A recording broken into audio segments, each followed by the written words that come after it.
Presented by Sandhya Entertainment.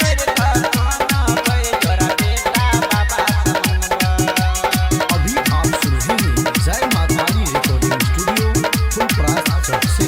जान चल राधाकान एले बाबा जी महान, जान चल राधाकान एले बाबा जी महान। लकल लड्डू अगरबत्ती आरो पान मखान दुनु गोटे पूजा करबै जोरा बेटा, हाँ जोरा बेटा बाबा से मंगबै, नहीं तो प्यार पकड़ कर कानबै जोरा बेटा बाबा से मंगबै, नहीं तो प्यार पकड़ कर कानबै जोरा बेटा बाबा से मंगबै। DJ Chandrasekhar Pandit Prash Chau, DJ Chandrasekhar Pandit Prash Chau, नहीं तो प्यार पकड़ कर कानबै जोरा बेटा बाबा से मंगबै। बाबा जित महानी के महिमा अपार छै, मेला में देखी भक्त जुटल हजार छै, जुटल हजार छै।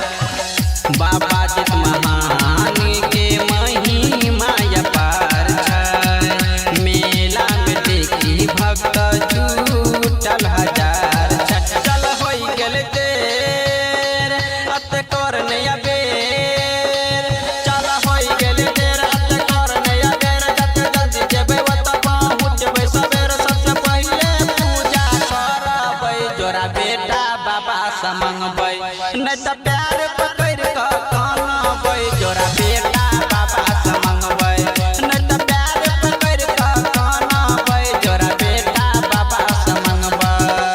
DJ Chandrasekhar Pandit Prash Chau, DJ Chandrasekhar Pandit Prash Chau, तो प्यार पकड़ कर कानबै जोरा बेटा बाबा से मंगबै।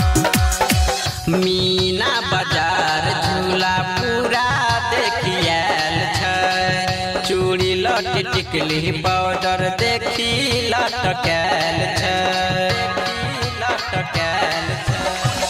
मीना बाजार झूला देखी सब आयल छै, चूड़ी लट पाउडर देखी सब लटकल छै।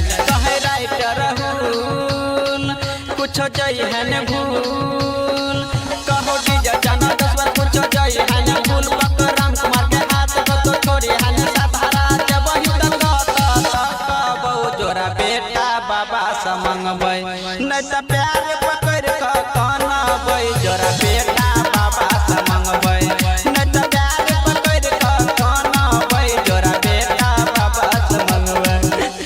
जय माँ काली रिकॉर्डिंग स्टूडियो फुलपरास चौक से। 91 13 90 67 65।